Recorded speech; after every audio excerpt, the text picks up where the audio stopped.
안녕하십니까. 먹거리 엑스파일의 김진 기자입니다.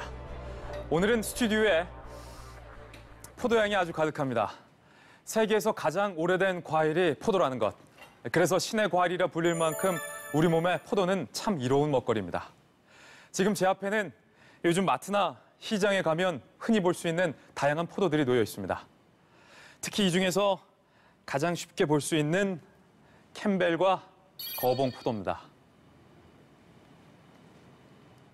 특히 이 캠벨은 한여름에 자주 먹는 포도인데요.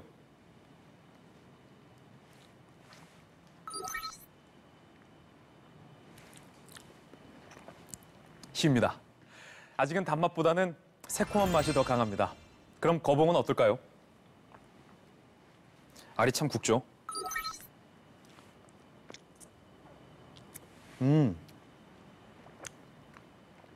확실히 달달하고요. 속살이 참 부드럽습니다. 알이 크니까 과즙도 정말 많습니다. 맛있네요. 오늘은 누구나 좋아하는 거봉에 관한 이야기를 준비했습니다. 참고로 기분 좋은 이야기는 아닙니다. 농약과 관련된 것이기 때문입니다. 아이들도 좋아하는 거봉. 재배가 유독 까다로운 품종인데요. 꽃이 피면 열매가 되기도 전에 떨어져 버리기 때문에 그냥 두면 볼품없이 허술한 송이가 된다고 합니다. 그런데 문제는 바로 여기에 사용되는 농약에 있습니다. 지난 5월 한 달간 저희 먹거리 엑스파일이 전국의 거봉밭을 집중 취재했습니다. 과연 거봉밭에선 어떤 농약이 쓰이고 있을까요?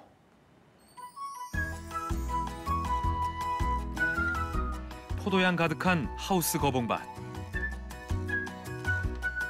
여름을 재촉하는 햇빛 속에 탐스러운 거봉이 까맣게 익어가고 있습니다.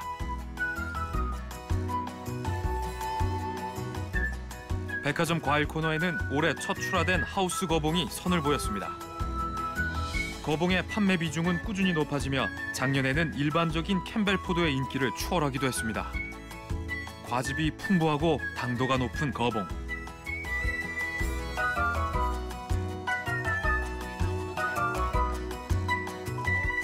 먹기에 부담 없는 부드러운 질감은 노인들과 아이들에게도 인기가 높습니다.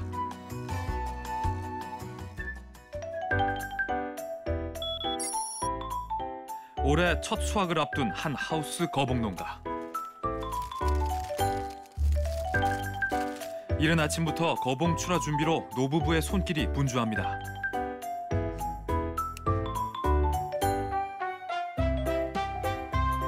왕포도라 불리는 이곳의 거봉은 한겨울부터 난방기를 가동해 출하 시기를 석 달 이상 앞당긴다고 합니다. 조기 수확으로 더욱 귀한 대접을 받게 될 하우스 거봉들.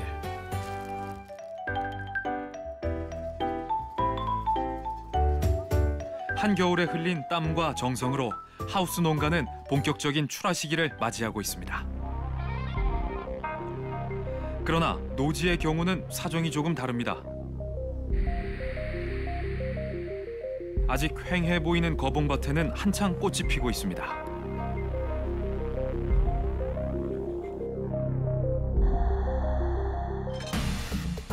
하지만 꽃이 피는 지금이 농사에 매우 중요한 시기라고 합니다. 어떤 이유에선지 농가들마다 분주해지고 있습니다.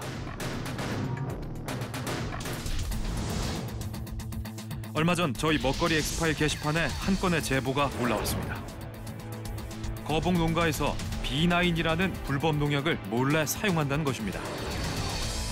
B9은 강력한 발암 물질 때문에 과수 농가에는 사용이 금지된 농약이라며 우리에게 취재를 요청했습니다. 과연 사실일까? 우리는 먼저 B9이라는 농약에 대해 좀 더 알아봤습니다. 국제적으로 통용되는 일반명은 다미노지드. 식물의 신장을 억제시키는 효과가 있어 사과가 떨어지는 것을 막고 포도 열매를 탐스럽게 만들어주는 데 사용된다고 나와 있습니다. 당시 신문에는 B9의 사용 금지에 대한 대책을 촉구하는 농민의 투고가 실리기도 했습니다. 그만큼 B9은 거봉 농사의 중요한 농약이었습니다. 그렇다면 현재 B9이 일반 농약사에서 판매되고 있을까? B9인가요? B9이요? 어디다 쓰시냐고. 포도에 쓰려고. B9이 어디다 쓰는지 정확히 알겠는데 B9은 따로 저기 허가를 받아야 돼. 또 다른 농약사는 어떨까? 그냥 그거요 그 판매 금치 아주 해서 B9은 농약방에서 못 팔아요. 예민한 거라 이런 데서 허가 받는 시세. 화해협회 그런 거 알아보세요. B9은 손쉽게 구입할 수 있는 농약이 아니었습니다. 현재 화해협회를 통해서 사용자의 인적 사항을 기록해야만 구입이 가능하고 수량의 제한도 두고 있었습니다. B9의 표시 사항을 살펴봤습니다. 식물의 신장을 억제하는 농약이라고 쓰여 있습니다. 물고기에 대한 독성을 나타내는 어독성은 3급. 그렇다면 어독성 3급은 어느 정도의 독성을 가지고 있는 것일까? 사용량에 관한 표시 사항에는 물 20리터당 160g이라고 적혀 있습니다. 우리는 5리터의 물이 담긴 2개의 수조에 금붕어를 한 마리씩 넣었습니다. 그리고 한쪽 수조에만 B9 4g을 넣어봤습니다. 원래의 사용량의 10분의 1밖에 되지 않는 소량입니다. 1시간 40여 분이 경과하자 B9을 넣은 수조 안의 금붕어는 움직임이 완전히 멈췄습니다. 단 4g만으로도 B9은 금붕어의 치사량에 이를 정도의 독성을 가지고 있었습니다. B9이라는 농약은 실제 그 실험 결과 미국 EPA에서 2종류 이상의 실험 동물에서는 발암 증거가 있으나 아직 사람한테서는 그 증거를 찾기가 어렵기 때문에 국내에서는 89년도부터 이게 식용으로 사용되는 작물에 대한 것은 취소를 시킨 바 있습니다. 지금 이제 등록되어 있는 포인세티아라든가 이런 종류에서만 비식용에서만 사용이 가능합니다. 식용 작물의 사용이 금지된 B9. 그렇다면 어디에 사용되고 있을까? 우리는 국화를 재배하는 한 화훼 농가를 찾았습니다. 형형색색의 고운 빛깔을 자랑하는 다양한 국화꽃. 그런데 사군자의 하나로 귀히 여겨온 국화와는 조금 다른 모습입니다. 꽃이 여러 개 달리고 이렇게 볼륨감이 좀 있고 일명 소국이라 그래도 하고 이제 스프레이 국화라 그러죠. 하나의 꽃대에 여러 개의 꽃을 피워야 하는 스프레이 국화는 줄기의 길이는 짧고 꽃잎은 볼륨감 있게 재배하는 것이 중요합니다. 따라서 개화 전에 B9과 같은 생장 억제제를 반드시 처리해준다고 합니다. 꽃 상품을 좋게 하기 위해서 그러는데요. 하절기에 고온기에 올라가게 되면 영양 생장을 하면서 키만 많이 빠져요. 웃자란다 그러죠. 이렇게 웃자람을 방지하기 위해서 쳐줍니다. 잎사귀도 커지고 꽃도 커지고 이제 몸이 그만큼 탄탄해지는 거죠. 생장 억제제를 처리하기 전과 후를 비교해봤습니다. 여기 절간이 지금 많이 길어졌죠. 네. 근데 요거는 전부 짧아졌잖아요. 이렇게. 생장 억제제로 꽃과 잎 사이의 절간이 짧아지면 줄기는 튼튼해지고 꽃잎은 더 커지게 됩니다. 바로 거봉에도 이와 같은 원리가 적용됩니다. 거봉이 캔베럴리에 비해서 염색체가 2배가 많습니다. 이 2배가 많다는 것은 세포의 자람새도 2배 이상 세게 자란다는 뜻이기 때문에 양분이 꽃 쪽으로 가서 열매를 맺혀야 되는데 3가지가 자라는 쪽으로 이동하게 되기 때문에 결국은 꽃이 다 떨어져서 창립이 그러니까 열매를 맺지 않는 그런 빈가지가 되는 억제제는 인위적으로 생장을 멈추게 만드는 거기 때문에 일시적으로 멈추면 그 양분이 꽃 쪽으로 유도를 시키는 그런 역할을 합니다. 거봉은 개화기에 가지 쪽으로 뻗어나가려는 경향이 강하게 나타납니다. 이때 영양분의 공급이 어려워진 꽃은 쉽게 떨어져 버리고 맙니다.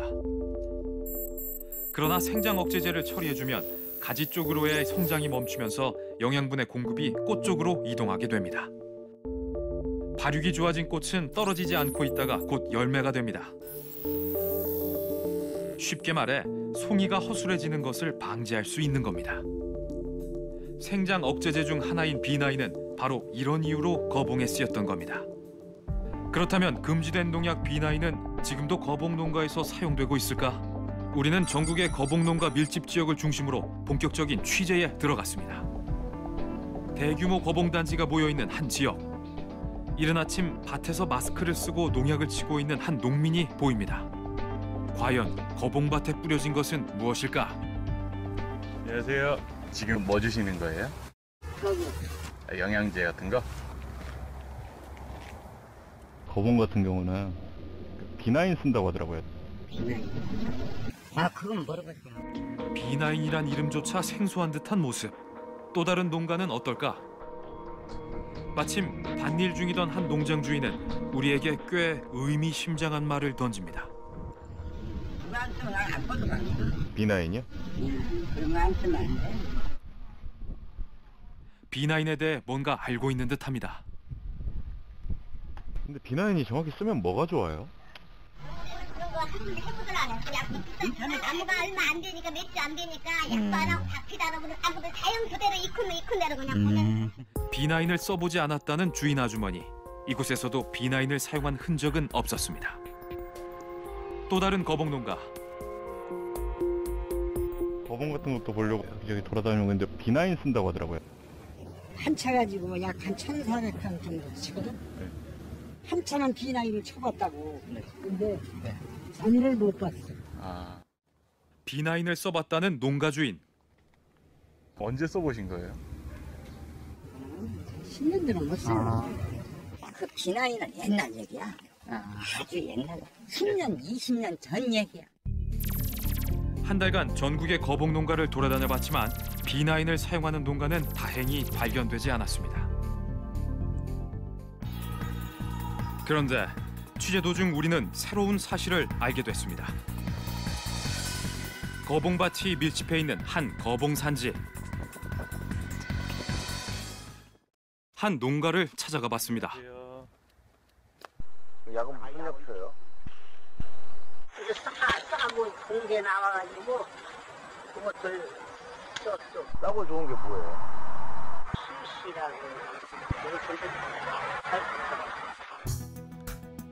이곳에서 비나인이 아닌 또 다른 농약 이야기가 흘러나왔습니다. 억제제 혹시 어떤 거 쓰세요? CC가 잘 달라붙어. CC. 네. 아, 그것도 줘보기도 해요. 싸니까. 네.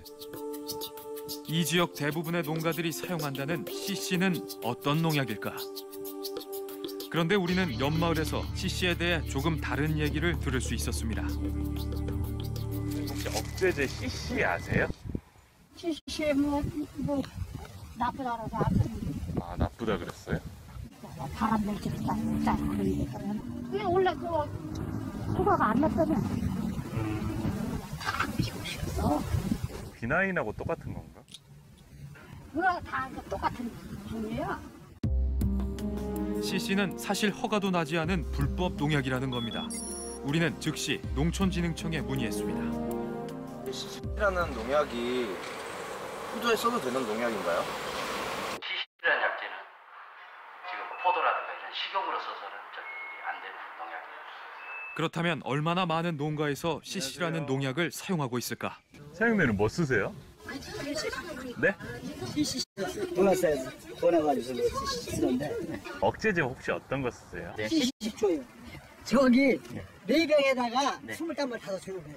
CC는 33,000원이고 딴 거는 43,000원이고 무지하게 싼 거지. 요거 20단만 요거 하나가 요거 한 차에다 난 4개 사왔어. CC 3만 원 넣어야 가면요 안 켜져. 대규모 거봉 농사를 짓는 이곳에선 이런 농약 살포차를 이용해 농약을 치고 있습니다. 이 농약차에 들어가는 양으로 농약의 희석 배수를 계산합니다. 그런데 합법적으로 등록된 농약은 한 차에 9병. 반면 CC는 4병밖에 들어가지 않는 데다 개당 가격도 10,000원 정도 저렴합니다. 한 차만 따져봐도 가격 차이는 25만 원 이상. 대형 농가일수록 저렴한 CC의 유혹을 피할 수 없는 겁니다. 그런데 놀라운 건 거봉에 허가도 나지 않은 불법 농약을 농약사가 권하고 있다는 사실입니다. 과연 사실일까? 우리는 근처 농약사를 찾아가 봤습니다. 안으로 들어가 보니 몇 가지 농약만을 판매하고 있는 작은 농약방입니다. 사러 오셨어요? 네네. CC라는 농약을 찾자 주인은 우리를 방 안으로 안내합니다. 네, 우리가 농약을 쓰면은 등록돼 있는 걸 쓰잖아요. 이거 맞아. 머루, 거분포도, 올림피아드, 캠벨 주제품 되어 있죠 이렇게. 근데 CC는 어디에만 등록이 되어 있냐면은 그 꽃 이런 데만 등록이 되어 있어요. 이게 봐봐요. 농약병에 적힌 표시사항을 살펴봤습니다. 현재 CC는 2가지 작물에만 등록된 상태. 크리스마스 장식화로 널리 사용되는 포인세티아 꽃과 벼에만 사용할 수 있습니다. 특히 벼는 출수 10일 전, 즉 이삭이 나오기 전에만 사용해야 한다고 적혀 있습니다. 하지만 씨 있는 거봉을 재배하는 일부 농가에서 이 농약을 사용하고 있다는 겁니다. 억제제를 써야 돼요? 억제제라는 거는 유액제배. 유액제배는 억제제를 해야 돼. 수정하고 싶어. 사장님 포도는 다 무액? 무액이다. 다시 말해 씨 없는 거봉에는 사용할 필요가 없고 씨 있는 거봉에 이 농약을 사용한다는 겁니다. 그럼 쓰면 불법이에요, 그게? 불법은 아닌데 이거 뭐 쓰시고 뭔 일 있어도 남 아무 상관 없어야 되는 거예요. 쉽게 얘기하면. 근데 그랬으면 이제 저렴하니까. CC 제일 저렴한 거예요. 가격 면에서는 지금까지는 CC가 제일 저렴한데 농약사 주인은 CC를 사용한 것이 더 저렴하다며 권합니다. 그러니까 21마리 한 차라고요. 네. 고개 4개 들어가요. 21마리 4병이니까 싸죠? 방 한켠에서는 여러 병의 CC가 담겨있는 비닐봉지도 발견됐습니다. 저는 왜 따로 싸놓으신 거예요? 주문한 사람들 거기서요. 많이 쓰나 봐요. 네. CC는 진열대엔 없는 농약으로 예약을 받아 주문 판매만 한다고 합니다. 아저씨도 쓰신다고 그래요. 몇 집이 쓰신다고 그래서 원하신다면 조금 기다리시면 바로 또 갖다 드릴 수 있어요. 직원애가 상주에 있어가지고 갖고 오라고 그러면 바로 갖고 와요. 아, 직원이 상주에 있어요? 네. 그러니까 이곳에 주문만 하면 농약 판매회사 측에서 물량을 공급해주고 간다는 겁니다. 우리는 CC를 수입 판매하고 있는 해당 업체를 찾아가 봤습니다. 업체는 이 농약이 허가받지 않은 채로 거봉에 뿌려지고 있는 사실을 알고 있을까? 안녕하세요. 약 좀 문의드리려고 왔는데. 아시다시피 그 거봉하는 데가 대부분 많은 물량을 다 입주만 지금 저희가 하고 있는데 업체는 CC가 거봉 농가로 유통되고 있는 사실을 알고 있었습니다.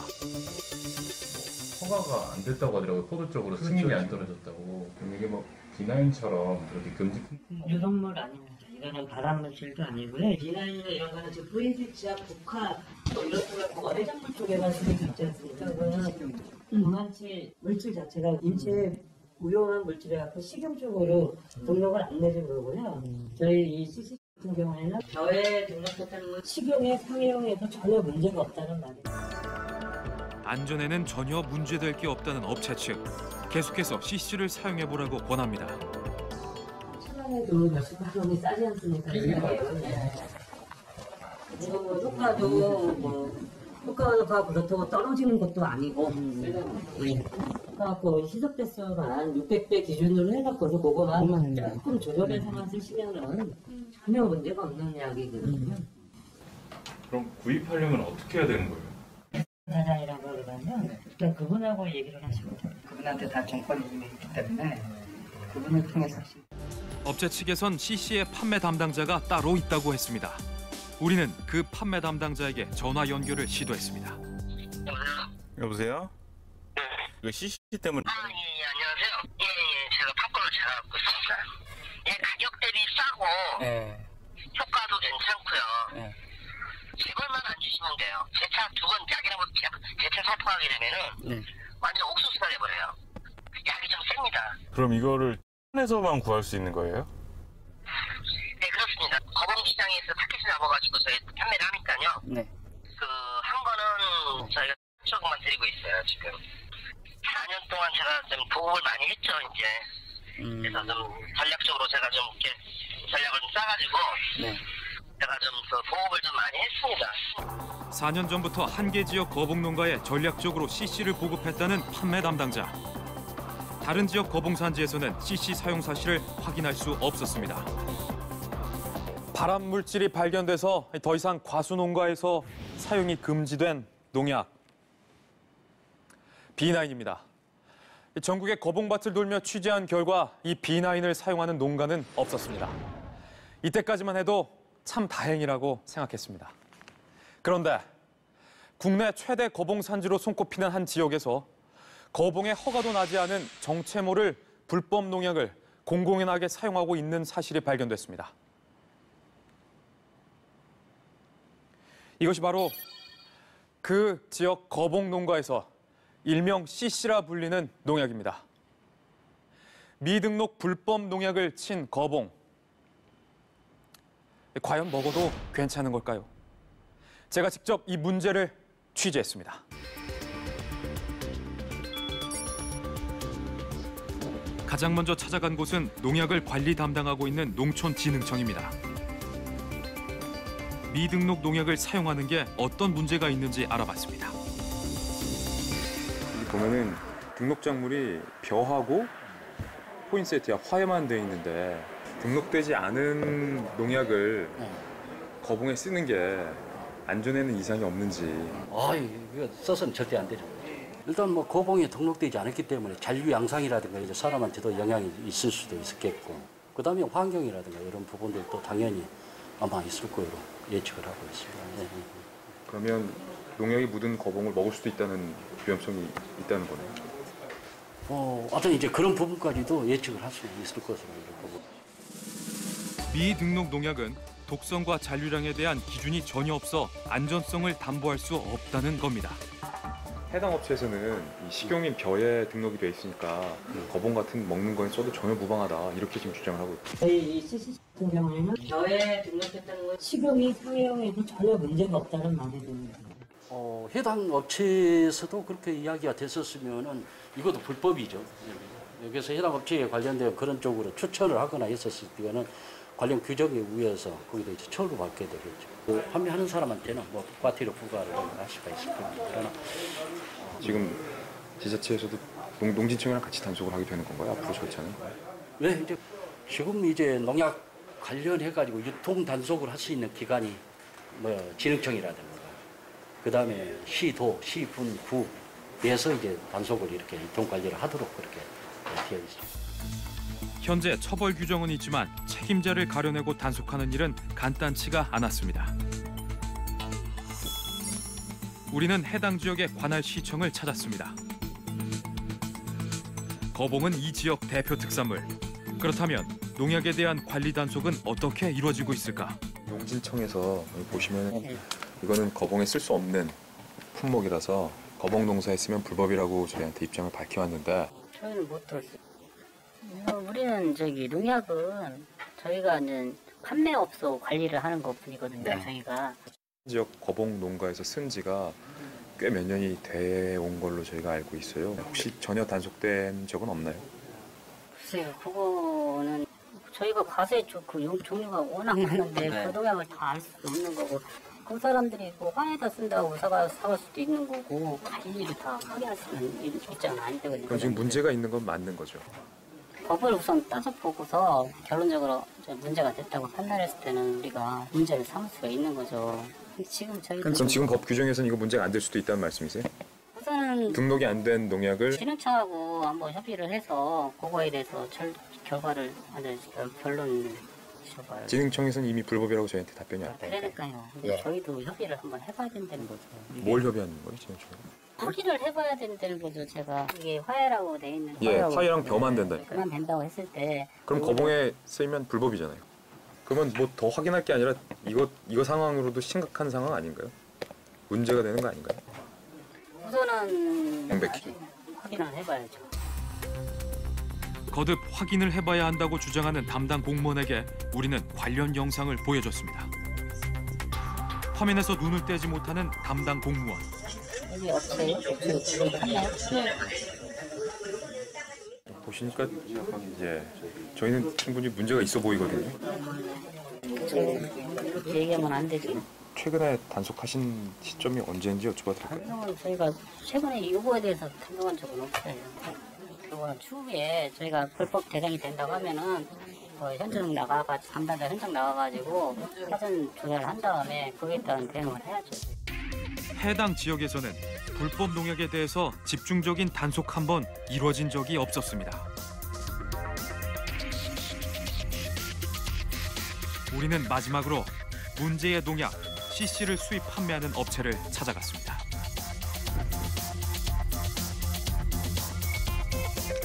안녕하세요. 예, 먹거리 엑스파일에서 나왔는데. 연락 주고 오시기. 업체는 과연 어떤 해명을 들어놓을지 궁금합니다. 거봉유에는 이게 쓰면 안 돼 있는 걸로 돼 있더라고요, 등록이. 많이 쓰이고 있던데 그 사실은 알고 계신? 그건 알고 있습니다. 저희가 뭐 팔고 싶어서 파는 게 아니고 농민들이 이렇게 사서 당신들이 그냥 알아서 쓰는 경우가 있거든요. 그게 불법은 아닌가요?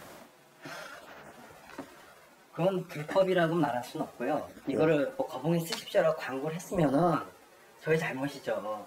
그 농민들이 자기가 알아서 책임을 지고 사겠다 하는 거는 불법은 아니거든요.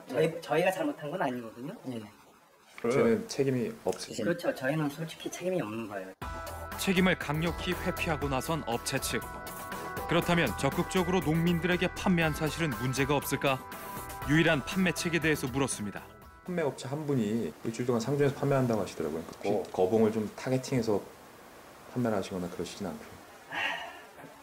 거봉에 타겟팅을 하진 않았어요. 분명히 말씀드리지만은 그렇게 등록도 안 되는데 저희가 여기다 거봉에 쓰십시오 하고 파는 거 아니에요. 그렇게 할 수가 없고 저희가. 그러나 앞서 우리가 취재한 판매 담당자의 말은 다릅니다.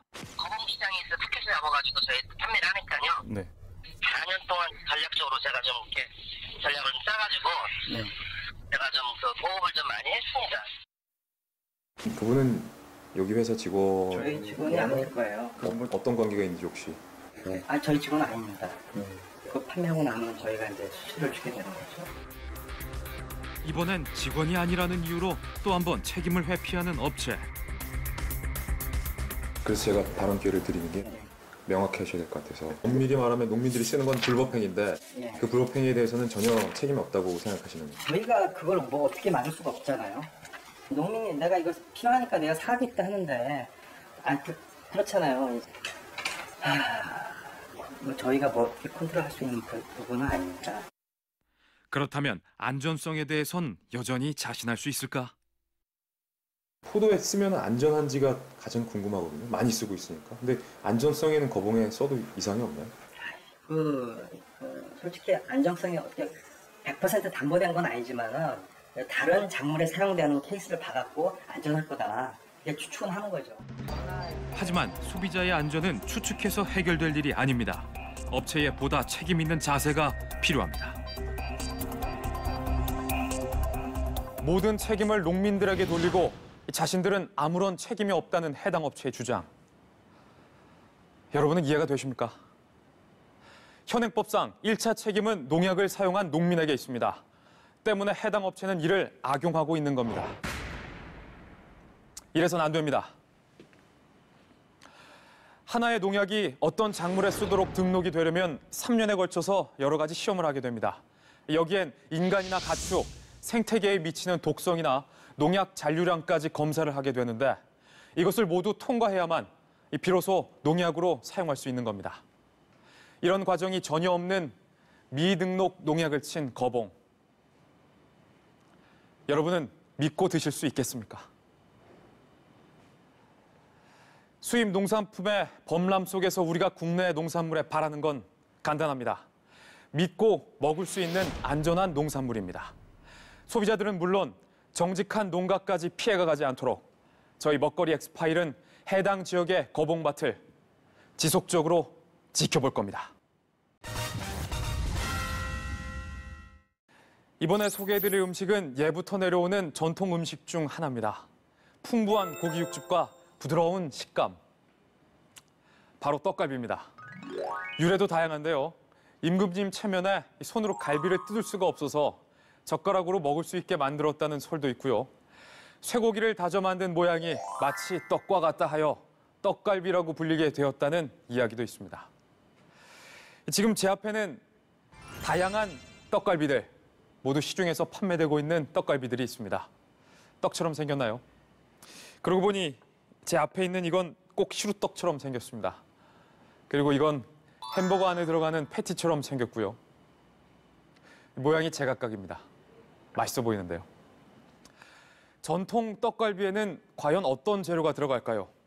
그 이름처럼 떡과 갈비가 들어갈 거라고 생각하셨나요? 아닙니다.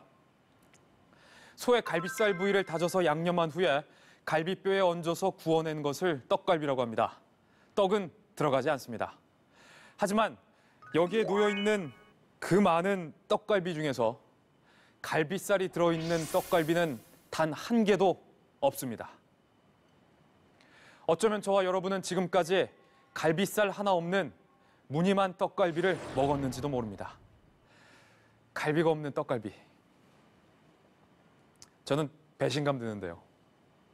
그렇다면 도대체 어떤 고기가 들어있는 걸까요? 갈비 빠진 떡갈비의 진실. 과연 착한 떡갈비는 없는 걸까요? 손님들로 북적이는 서울의 한 식당. 이곳의 인기 메뉴는 떡갈비입니다. 풍부한 고기의 육즙과 부드러운 식감 때문에 남녀노소 누구나 좋아하는 음식입니다. 두툼하게 구워진 떡갈비. 보기만 해도 군침이 돕니다. 달콤한 맛하고 아이들이 좋아하는 입맛이 고기 안에 같이 첨가가 되어 있으니까 고기를 다지니까 조금 연한 면도 있고 그래서 조금 자주 먹는 것 같아요. 소 갈비살 부위로만 만들기 때문에 예부터 귀한 음식으로 대접받던 떡갈비가 이제는 대중의 입맛을 사로잡고 있습니다. 그렇다면 시중의 떡갈비는 어떻게 만들어지고 있을까?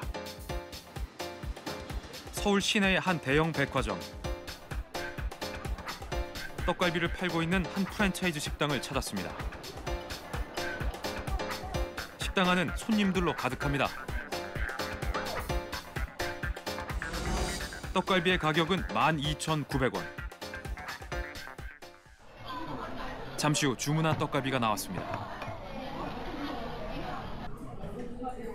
동그란 떡갈비의 모양이 햄버거 속에 들어가는 패티와 흡사합니다. 좀 더 자세히 살펴봤습니다. 작은 고기 덩어리들로 뭉쳐져 있는 떡갈비. 과연 맛은 어떨까? 냉동식품? 야채 같은 거 사서 집에서 구워 먹을 때 그런 맛입니다. 이거 무슨 떡갈비예요? 돼지 떡갈비요.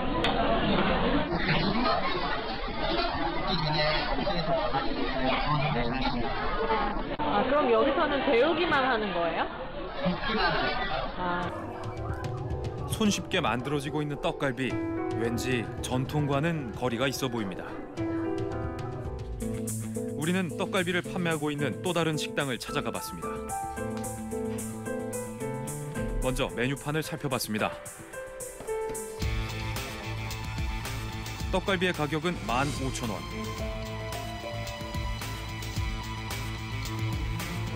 얼마 지나지 않아 주문한 떡갈비가 나왔습니다. 이곳 역시 햄버거 속 패티와 비슷한 모양입니다. 떡갈비의 단면을 잘라봤습니다. 가른 고기들로 보이는 작은 입자의 덩어리들이 보입니다. 문대스 만들어 와요. 김장해서 해가지고 갖고 오면 굽기만? 예, 여기서 이제 굽기만. 공장에서 납품받아 별도의 조리 과정 없이 굽기만 하면 완성되는 떡갈비. 그걸 살 순 없어요. 이거 갖고 오면 거. 네. 재고할 수 있는지 몰라요. 우리는 이곳에서 판매되고 있는 떡갈비를 구입해 살펴보기로 했습니다. 과연 어떤 고기로 만들었을까? 떡갈비의 재료는 돼지고기. 하지만 사용된 고기의 부위는 어디에도 표기돼 있지 않습니다. 그렇다면 원래 떡갈비는 어떻게 만드는 걸까? 우리는 궁중요리 전문가를 찾아가 전통 떡갈비 시연을 부탁했습니다. 떡갈비라고 하는 것은 소의 갈비살을 이용을 해서 기본적인 양념 약하게 해서 떡처럼 차지게 반죽을 한 다음에 다시 그 뼈에다 붙여서 구이를 한 거예요. 네. 떡갈비란 이름처럼 소 갈비살은 당연히 빠져서는 안 될 중요한 재료. 갈비살이 들어가야 떡갈비만의 쫄깃한 식감과 고소한 향을 내준다고 합니다. 갈비살을 손질할 때도 세심한 노력이 필요합니다. 식감을 방해할 수 있는 질긴 근막과 지방은 제거해줍니다. 그물망처럼 되어 있는 거는 굳이 뺄 필요는 없는데 뺄 수도 없고, 덩어리로 되어 있는 거는 가능한 한 빼는 게 좋겠어요. 분리하는 게. 손질한 갈비는 부드러운 식감을 위해 잘게 썰어줍니다. 고기를 다지면 육질 속의 단백질 성분이 살 속의 기름과 유화되어 더욱 부드러운 맛을 냅니다. 예전에는 칼로 다져야만 입자 하나하나가 맛있게, 그래서 이렇게 적당히 씹히는 덩어리가 있어야 갈비가 맛이 있어요. 그러니까 싹 갈지 않고. 갈비뼈에부터 잘 떨어지지 않는 살은 칼집을 내고 잘게 다져줍니다. 번거롭지만 부드러운 식감을 위해 빼놓을 수 없는 과정입니다. 갈비살의 맛을 더해주는 갖은 양념도 준비합니다. 고기를 부드럽게 해주는 배즙도 함께 넣어줍니다. 아니, 안 넣어요. 양념에 숙성된 갈비살은 곱게 뭉쳐 갈비뼈에 얹어줍니다. 속까지 잘 구워질 수 있도록 적당한 크기로 빚어낸 떡갈비. 안팎이 고루 익도록 천천히 굽습니다. 떡갈비는 치아가 좋지 않은 어르신들도 드실 수 있도록 만들었다고 해서 효갈비라고 불릴 만큼 어느 하나 소홀히 할 수 없는 옛 조상들의 정성이 깃든 한국의 전통 음식입니다. 과연 전통 떡갈비의 맛은 어떨까요?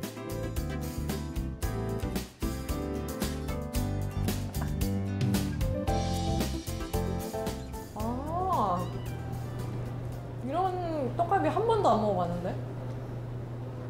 되게 신기해요.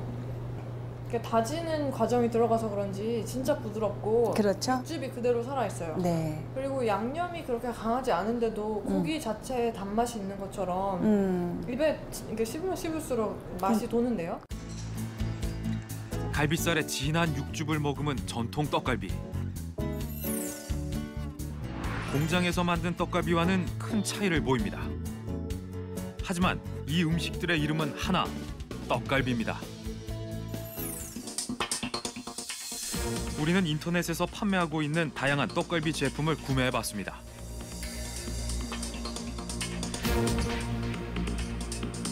며칠 후 주문한 다양한 떡갈비들이 도착했습니다.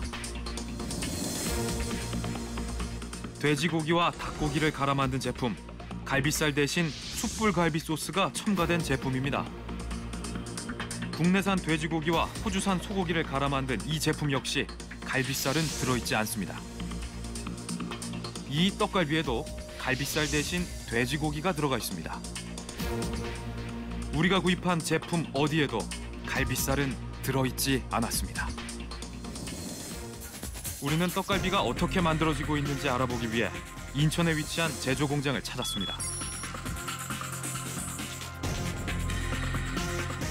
이곳에서 만드는 떡갈비의 재료는 무엇일까? 어느 부위로 들어가요? 보통 많이 나가는 게 돼지고기 제일 많이 나가요. 그러니까 후지 뒷다리살 받아가지고 따로. 갈비살은 안 넣어요? 네, 갈비살은 비싸서 못 넣고 이제 가격 맞추다 보니까 뒷다리살에서 넣고. 비싼 갈비살을 대신해 떡갈비에 사용되는 부위는 돼지고기 중에서도 비선호 부위. 저렴한 가격 때문에 찾는 식당들도 많다고 합니다. 갈비살이 전혀 들어가지 않은 이 제품의 이름은 떡갈비 맛 스테이크. 이 이름 속엔 숨겨진 비밀이 있었습니다. 수업하는 거는 떡갈비라는 말을 쓰면 안 된대요, 원래. 그래요? 예, 왜냐면 거기에 진짜로 갈비살이 들어가야지 떡갈비를 쓸 수 있다고. 그래서 저희가 이름이 떡갈비 맛 스테이크예요. 그래서 맛자가 들어가야 되는 거야. 근데 이게 식당으로 가면 그냥 떡갈비로 팔리는 거 아니에요? 그래도 상관은 없죠. 식당이니까. 식당까지 굳이 막 그렇게 하진 않더라고요, 보니까. 다 떡갈비라고 하지 뭐. 축산물 표시기준법에 따르면 떡갈비를 제품명으로 사용할 경우 갈비가 원재료로 사용돼야 합니다. 갈비살 대신 합성 착향류를 사용할 경우 맛 또는 향자를 제품명에 표시해야 하는데요. 갈비살 대신 갈비향이 들어간 제품들이 식당에선 버젓이 떡갈비로 팔리고 있는 것입니다. 우리는 떡갈비를 제조하는 또 다른 공장을 찾았습니다. 이곳의 떡갈비 역시 갈비살은 들어가지 않은 제품입니다. 시질로 떡갈비 가지고 비싼데 갈비살 가지고 떡갈비를 만들 수가 없어요. 네. 저희가 돈가스라니까 돈가스 고기가 등심이잖아요. 네. 거기에다가 자육. 자육이 뭐예요? 갈비 빼고 저기 뭐 등심 빼고 막 이렇게 그 부위별로 다 그거 안심 빼고 하다 보면 이제 기름이 섞여 있는 고기죠. 자육을 갈아 만든 고기 덩어리들이 한국의 전통 음식인 떡갈비로 판매되고 있는 현실이 씁쓸합니다. 전국 최대 규모를 자랑하는 서울의 한 축산물 시장. 이곳에서 판매하고 있는 떡갈비용 고기는 무엇일까? 떡갈비 하려고 하는데. 고기는 김치는 떡갈비 김치는 제일 싼 거로 써야 돼. 제일 싼 거를 많이 있는 거. 그렇잖아 많이. 제일 싼 걸로? 그것도 이제 뼈에서 이렇게 단련한 고기가 있었어. 우리는 그러면 그냥 아무데나. 그렇지 막고기라 그래서. 작업대 위에 잔뜩 쌓여 있는 고기. 고기를 정형하고 나면 나오는 일명 자투리 고기입니다. 한켠에서 자투리 고기를 썰고 있는 직원. 기름과 함께 붙어 있어 살코기를 따로 떼어내고 있었습니다. 이렇게 손질된 살코기들이 떡갈비의 재료로 판매되는 것입니다. 갈비살로는요 비싸가지고 가격이 안 맞아서 식당에서는 그거는 이제 살코기하고 기름하고 이제 섞어서 해요. 7대 3에 있을 때는 고기 집에다가 기름 사. 기름이? 아, 소기름? 네. 자육과 함께 들어가는 또 한 가지, 바로 소기름입니다. 포화지방 함량이 높아 성인병의 원인이 되는 소기름. 떡갈비에 빠지지 않고 들어가는 재료라고 합니다. 햄버거 들어가고 떡갈비 들어가고 다 그래요. 근데 거기다 이제 이거 흰가지를 조금 이렇게 맛있대. 그러고 나면 요만하게 내리는 거야. 그게 떡갈비야. 갈비살 하나 없는 무늬만 떡갈비인 겁니다.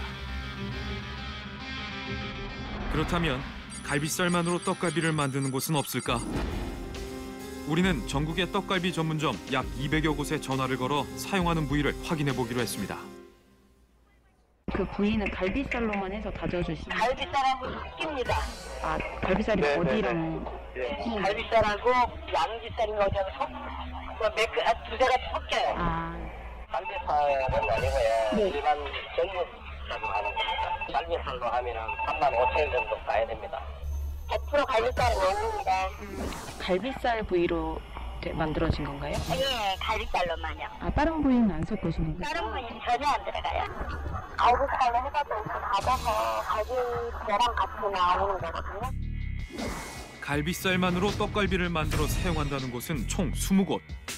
우리는 이들을 대상으로 갈비살 100% 떡갈비 찾기를 시작했습니다. 처음으로 향한 곳은 담양에 위치한 떡갈비 전문점. 꽤 규모가 큰 식당입니다.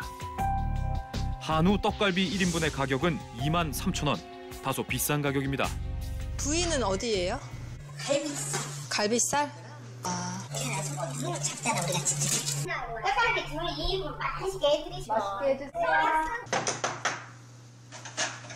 뭐 빼드리면 가지? 잠시 후 주문한 떡갈비가 나왔습니다. 직접 잡은 소로 만들었다는 떡갈비의 모습이 공장에서 만든 제품과는 확연히 다릅니다. 크기는 작지만 갈비뼈도 붙어 있습니다. 고기에 작은 덩어리들로 뭉쳐져 있는 떡갈비. 과연 맛은 어떨까? 양념도 되게 적당히 돼 있고 부드러운데요? 그냥 간 것처럼 안에서 다 몇 번 안 씹어도 다 부스러지고. 갈비살을 갈아서 만든 것은 아닐까? 우리는 직접 확인해 보기로 했습니다. 다 속 갈아가지고 해놓은 거예요? 우리는 안 가요. 왜 안 가냐면은 자체가 이렇게 알간 거예요, 고기가. 다른 고기는 안 좋은 고기이기 때문에 갈아보신다고 생각하시면 돼요. 사장님 이거 어떻게 갈비살이 다 100%예요? 갈비살로 만들어놓은 이거 어떻게 배워서 팝니까? 우리는 소리 작다니 안심도 들어가고 저 척갓등심이라고 해서 척갓등심 이렇게 생긴 거 그것도 들어가고 또 우상개미라고 해갖고 그것도 들어가고 그래서 이렇게 하는 가격에 맞춰서 이렇게 파는 것이 우리도 100% 나는 내가 100% 갈비살로만 떡갈비 안 사는다고 안 해. 안 해, 또 막연한 놈이 있어요.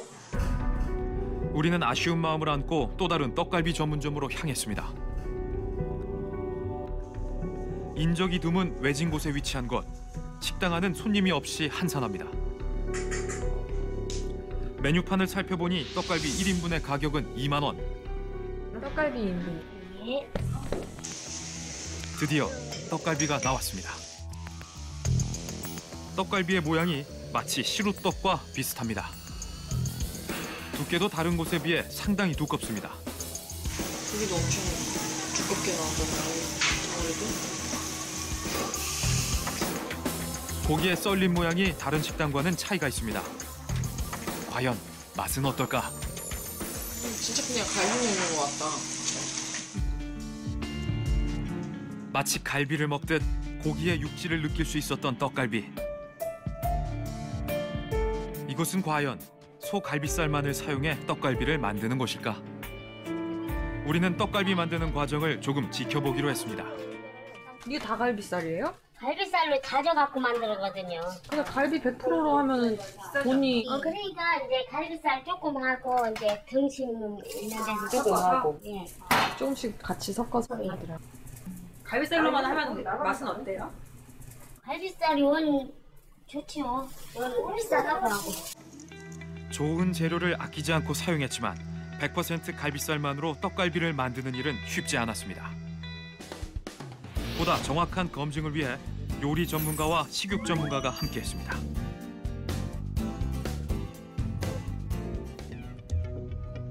한국의 전통 문화를 간직한 곳, 서울의 인사동에 위치한 한 식당. 식당은 점심 식사를 하는 손님들로 북적입니다. 식당 곳곳엔 갖가지 장식품과 도자기가 진열돼 있습니다. 전통 문화를 알리고자 하는 주인의 배려가 느껴집니다. 식탁에 놓여있던 안내판을 유심히 바라보는 검증단. 그곳엔 돼지고기, 닭고기, 가른 고기를 사용하지 않은 100% 소갈비살을 직접 다져 만드는 수제 떡갈비라는 문구가 적혀 있습니다. 100% 소갈비살을 직접 다져 만드는 수제 떡갈비입니다. 여기는 기계로 다지는 게 아니고 본인이. 과연 가격은 얼마일까? 이곳의 인기 메뉴 수제 떡갈비의 가격은 2조각에 23,000원. 꽤 부담스러운 가격입니다. 여기는 100%예요? 소갈비? 네. 정말? 다른 데서 떼오는 게 아니라 여기서 만드는 거기 때문에 비싼 거고 그리고 많이 찾으시고요. 드디어 종업원이 음식을 한 상 가득 내옵니다. 빛깔 고운 채소와 곁들여 나온 떡갈비. 잣을 다져 올린 모양 역시 인상적입니다. 그런데 육즙과 함께 흘러나오는 기름의 양이 꽤 많아 보입니다. 갈비살만을 다져 만들었다는 두툼한 떡갈비. 과연 맛은 어떨까?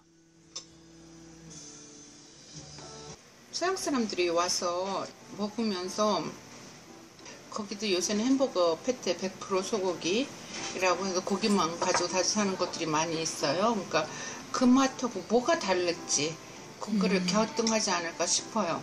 신중하게 맛을 보는 검증단.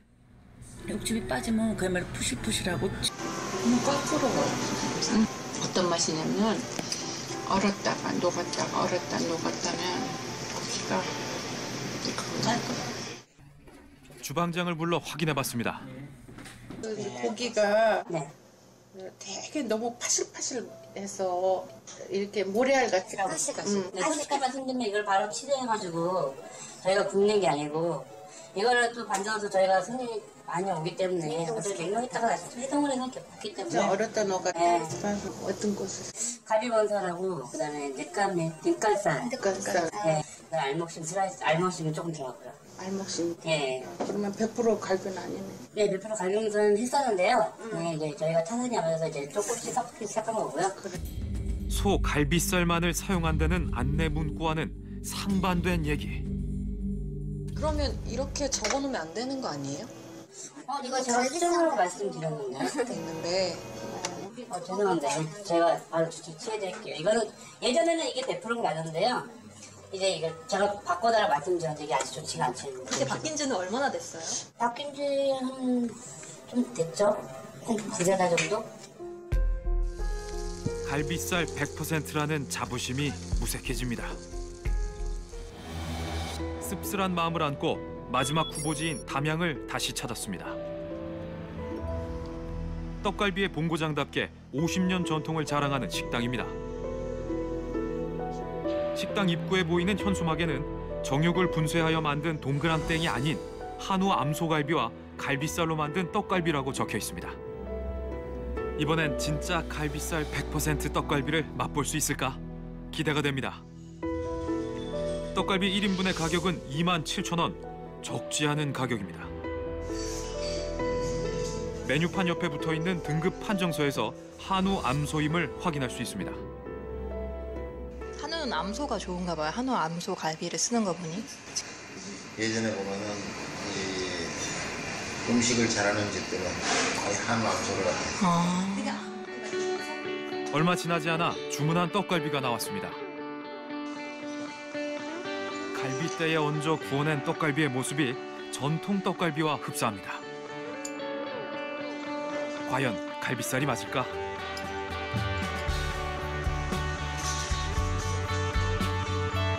갈비대와 살은 쉽게 분리되지 않았습니다. 뭉쳐있는 고기를 신중하게 살피는 검증단. 이런 것들이 고기 갈비살이에요. 아까 보여줬던 갈비살. 살이 더 많이 또 있죠. 장갑도. 얘는 생으로도 좀 포장돼, 굽지 않은 거 포장되나요? 사용된 고기를 정확히 확인하기 위해 양해를 구하고 조리 전 상태의 떡갈비를 부탁했습니다. 세심히 고기를 살피고는 식육 전문가. 살코기와 함께 뭉쳐져 있는 갈비뼈에는 갈비살이 그대로 붙어 있습니다. 여기 단면을 보면 이런 거는 이제 갈비살이죠. 맞아요. 이런 건 갈비살이고요. 뭉쳐져 있는 고기 사이사이에 눈에 띄는 갈비살. 기대감이 한층 더해집니다. 과연 떡갈비의 맛은 어떨까?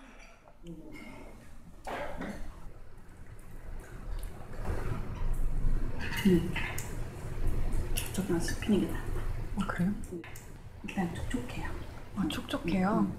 육즙이 나오고 그 갈비 고기에 그 맛있는 기름 맛이 좀 섞여 있는 듯해요. 제 생각에는 갈비살이 많이 들어가 있어요. 그 맛이 느껴져요. 씹히는 텍스처라고 그래서 씹혀지는 그 맛이 좋은 게 갈비거든요. 구울 때 그 기름이 살짝 녹아서 세포 사이에 이렇게 있다가 입에 씹을 때 거기에 쫙쫙 육즙이 빠져나와. 그래서 그걸 느끼는 거예요. 이거는 전부 갈비예요? 예, 다 갈비예요. 그러면 아까 혹시나 뭐 섞을 다른 부위 아니요. 그런 건 아니에요. 그런 건 절대 안 돼요. 없어요.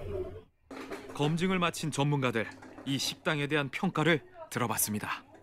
아, 이게 떡갈비구나 라는 생각을 먼저 할 수 있을 정도로 뭐라 그럴까 그 칼로 다진 맛?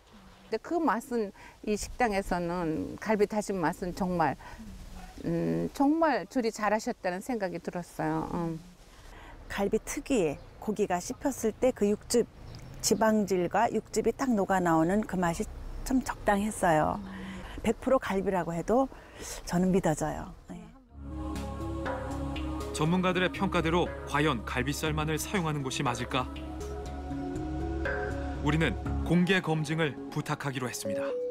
채널A 먹거리 엑스파일이고요. 예. 다른 살은 안 들어가시는 거예요? 예, 그렇죠. 예. 그대로 갈비 통째로 사용하기 때문에. 사실 이렇게 보여드릴 수 있어요. 아, 자신 있어요? 예. 갑작스러운 방문에도 주인 박규환 씨는 흔쾌히 요청을 받아주셨습니다. 선비의 고든 정신을 느낄 수 있는 곳, 대나무의 고장, 담양의 아침이 밝았습니다. 식당 인근에 위치한 작업장은 신선한 갈비를 제공하기 위해 따로 마련한 곳입니다. 갈비 손질만을 하는 이곳에 매일 아침 들어오는 차량 한 대.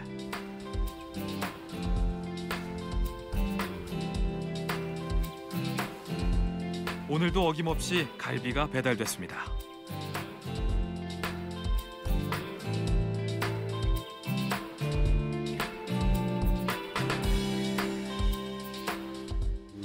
고기가 암돼지 양조가 참 고소하고 또 부드럽고 그래서 우리가 그거로 고집을 하는 거죠. 50년 동안 한우 암소만을 고집하는 이유는 단 하나, 오로지 떡갈비의 맛을 위해서입니다. 하루의 일과는 갈비를 손질하는 일로 시작됩니다. 매일같이 손질해야 하는 갈비의 양만도 6짝에서 10짝. 힘들지만 거를 수 없는 일입니다. 이렇게 나온 갈비살들은 떡갈비의 주재료가 됩니다. 이게 이제 아까 이야기한 이 마우리뼈가 이렇게 나옵니다. 그렇죠? 이게 실질적으로 우리 업소에서는 의미가 없는 것인 거죠. 살을 제외한 부분은 추어탕의 육수로 사용한다고 합니다. 갈빗대는 먹기 좋은 크기로 절단합니다. 이때 뼈에 붙어있는 살은 따로 발라내지 않습니다. 손님들이 갈비 본연의 맛을 느낄 수 있도록 하기 위해서입니다. 예, 지금 이제 칼집 내는 작업입니다. 드시기 편하게 그럼 칼집을 내는 거죠, 지금. 그래야만 이렇게 통째로 좀 드시기 힘들잖아요. 뼈에 붙어 잘 떨어지지 않는 살은 쉽게 뜯어먹을 수 있도록 수십 번의 칼질로 고기 입자를 다져줍니다. 손님을 생각하는 세심한 배려가 고스란히 녹아있는 과정입니다. 다른 작업대 한켠에서도 고기 손질이 한창입니다. 살코기에 붙어있는 지방은 제거해줍니다. 이곳에서 지방은 쓸모없는 부위이기 때문입니다. 지방을 제거한 살코기만을 사용하는 이유는 무엇일까? 요즘 뭐 기름, 지방 때문에 많이 문제가 생겨서 그런데 저희는 최대로 아무튼 손님 상에 올라갔을 때 먹기 좋고 식감이 있고 맛이 좋아야 돼. 건강도 생각해야 돼. 그래서 이렇게 작업을 하는 거죠. 손질을 마친 갈비살은 한데 모아 급속 냉동을 시켜줍니다. 고기를 얇게 썰기 위해서입니다. 많은 양의 갈비를 손질해야 하다 보니 갈비살을 써는 일은 기계가 대신합니다. 손질을 마친 갈비는 포장 후 인근 식당으로 옮겨집니다.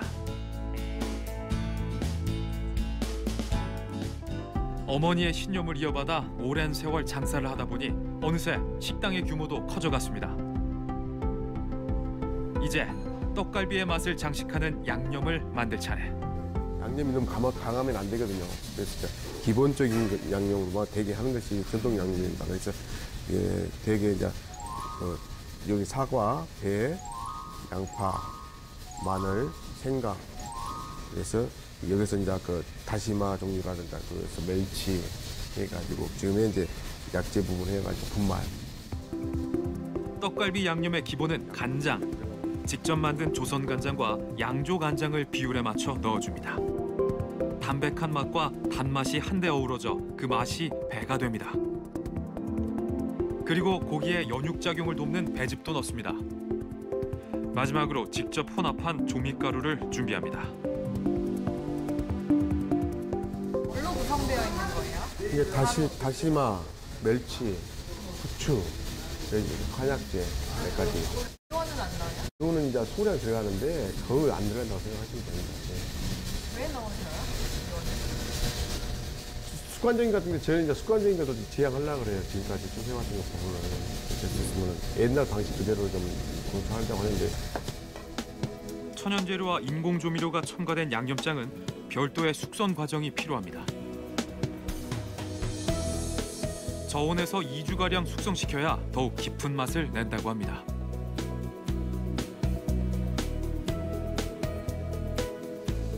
고기에 양념을 잴 때도 이곳만의 특별한 비법이 있습니다. 씨 뿌리듯 양념장을 넣는 박규환 씨. 그리고 고기를 조물조물 버무려줍니다.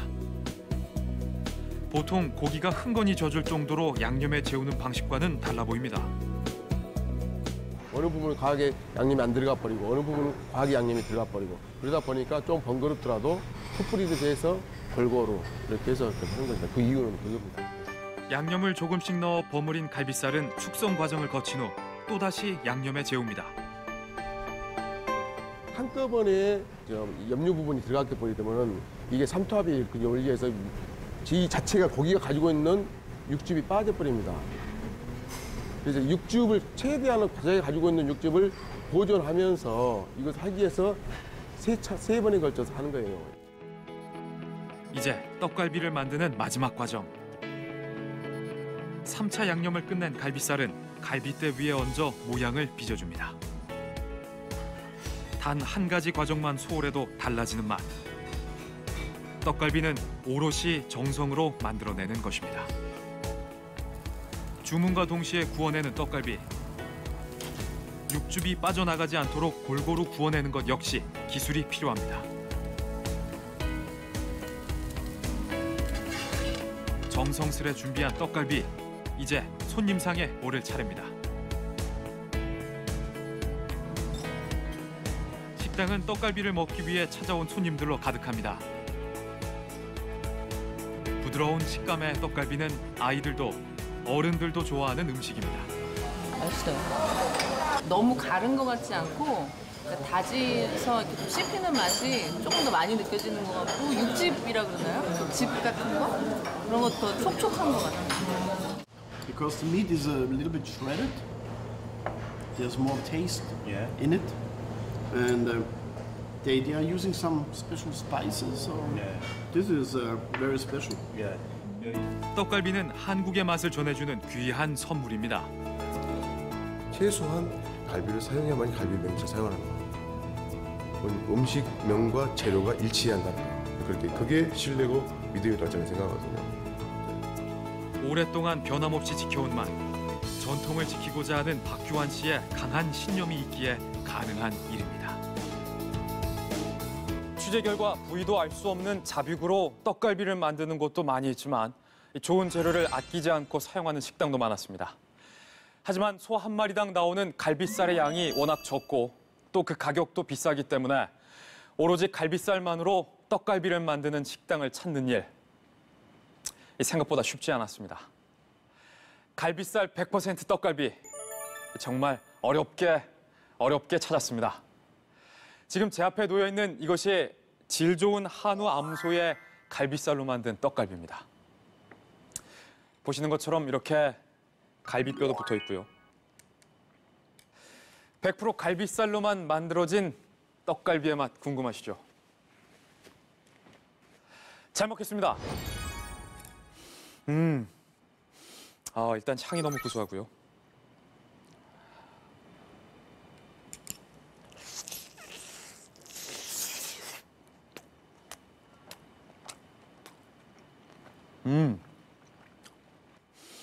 일단 향이 너무 고소하고요.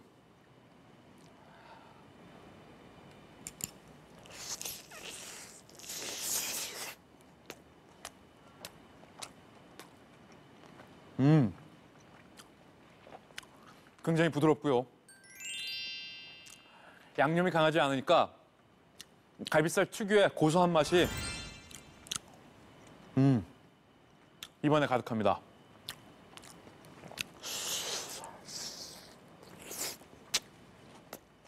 막 술술 떨어지네요.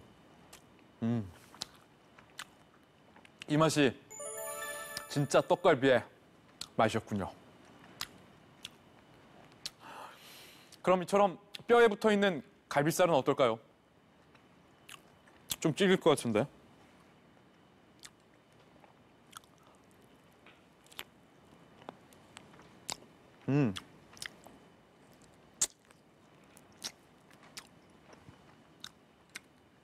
질기지 않고요. 의외로 부드럽습니다. 먹기 좋은데요. 이렇게 수십 번의 칼질로 쉽게 뜯어먹을 수 있게 만들어 놓은 것이 바로 그 비법이라고 합니다. 손님을 생각하는 주인의 세심함이 고스란히 음식에 녹아 있습니다. 무늬만 떡갈비가 아닌 진짜 떡갈비. 잘 먹었습니다. 하지만 우리는 안타깝게도 이곳을 착한 식당으로 선정할 수는 없었습니다. 양념장에 들어가는 인공 조미료 때문입니다. 현재 박규환 씨는 습관적으로 사용했던 인공 조미료 대신 천연 재료만으로 맛을 내기 위해 노력 중이라고 합니다. 천연으로도 더 깊은 맛을 낼 수 있는 그날까지 저희가 응원하겠습니다. 떡갈비에 갈비가 들어가야 한다는 건 어찌 보면 참 당연한 이슈입니다. 그런데 요즘 들어 이렇게 당연한 것을 지키는 분들이 왜 이렇게 고마운 걸까요? 정직한 먹거리가 착한 세상을 만든다고 저희들은 믿습니다. 더 많은 사람들이 잘 먹는 그날까지 열심히 뛰겠습니다. 시청해주셔서 고맙습니다. When the night has come and the land is dark and the moon is the only